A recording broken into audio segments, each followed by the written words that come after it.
ಸ್ನೇಹಿತರೆ, ಲಂಚ ಕೊಡೋದು ತಪ್ಪು, ಈಸ್ಕೊಳ್ಳೋದು ತಪ್ಪು ಅಂತ ನೀವೇನಾದ್ರೂ ಲಂಚ ಕೊಡ್ದೇನೆ ಸುಮ್ನಾಗ್ಬಿಟ್ರೆ ನಾಯಿಗಿಂತ ಕೀಳಾಗಿ ನಿಮ್ಮನ್ನ ಗೌರ್ಮೆಂಟ್ ಆಫೀಸಲ್ಲಿ ಟ್ರೀಟ್ ಮಾಡ್ತಾರೆ. ನನ್ ಕೈಲಿದೆಯಲ್ಲ ಇದು ಈ ಖಾತಾ, ಇದು ನನ್ ಕೈಲಿ ಬರ್ಬೇಕು ಅಂತ ನಾನು 1.5 ತಿಂಗಳಿಂದ ನಾನು ಗ್ರಾಮೀಣ ಪಂಚಾಯತಿಗೆ ಹೋಗಿ ಕೂತ್ಕೊಂಡು ಲಂಚ ಕೊಡಬಾರ್ದು ಅನ್ಬಿಟ್ಟು ಅಲ್ಲಿ ಕೂತಿರ್ತಾ ಇದ್ದೆ. ಅಲ್ಲಿಂದ ಇಲ್ಲಿಗೆ ಹೋಗಿ, ಇಲ್ಲಿಂದ ಅಲ್ಲಿಗೆ ಹೋಗಿ ಅಂತ ಹಲ್ಲಿಸ್ತಾ ಇದ್ರು ನಾಯಿ ತರ. ಆದ್ರೆ ನನಗೆ ನನ್ನ ಕೆಲಸಗಳನ್ನ ಬಿಟ್ಟು ಅಲ್ಲಿ ಕೂತ್ಕೊಳ್ಳೋದು ಆಗ್ತಾ ಇಲ್ಲ ಅನ್ಬಿಟ್ಟು ನಾನು ಇವತ್ತು ಲಂಚ ಕೊಟ್ಟೆ. ಅರ್ಧ ಗಂಟೆಲಿ ನನ್ನ ಕೈಲಿ ಈ ಖಾತಾ ಬಂದ್ಬಿಡ್ತು. ಲಂಚ ಕೊಡೋದು ತಪ್ಪು, ಈಸ್ಕೊಳ್ಳೋದು ತಪ್ಪು ಅಂತ ಇನ್ನೊಬ್ಬ ಯಾವನಾರು ಬಂದು ಬೋಧನೆ ಕೊಡಕ್ ಬಂದ್ರೆ ಚಪ್ಲಿ ನೋಡಿರಿ ಹೇಳ್ತೀನಿ. ಯಾಕಂತಂದ್ರೆ ಇವತ್ತು ನನಗೆ 1.5 ತಿಂಗಳು ಹಾಳಾಯ್ತು.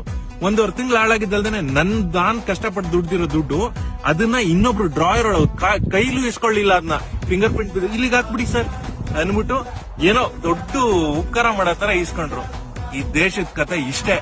ದೊಡ್ಡವರು ಪೊಲಿಟಿಷಿಯನ್ಸ್ಗಳು ಈ ಭ್ರಷ್ಟಾಚಾರ ಮಾಡ್ತಾರೆ, ಗೌರ್ಮೆಂಟ್ ಅಫಿಷಿಯಲ್ಸ್ಗಳು ಲಂಚ ಇಸ್ಕೊತಾರೆ, ಸಾಮಾನ್ಯ ಜನಕ್ಕೆ ನ್ಯಾಯ ಇಲ್ಲ. ಇಂಥದ್ರಲ್ಲಿ ಗೌರ್ಮೆಂಟ್ ಆಫೀಸಲ್ಲಿ ದೊಡ್ಡದಾಗಿ ನಮ್ಮ ಸಂವಿಧಾನದ ಫ್ರಂಟ್ ಪೇಜಿನ ಇದು ಫೋಟೋ ಇಟ್ಟಿದ್ದಾರೆ. ಯಾಕೆ? ಸಾರ್ವಜನಿಕರ ಹತ್ರ ಲಂಚ ಇಸ್ಕೊಳಕ್ಕೆ. ಅಷ್ಟೇ ಸಂವಿಧಾನ ಇವ್ರಿಗೆಲ್ಲ ಹೇಳ್ತಾ ಇರೋದು.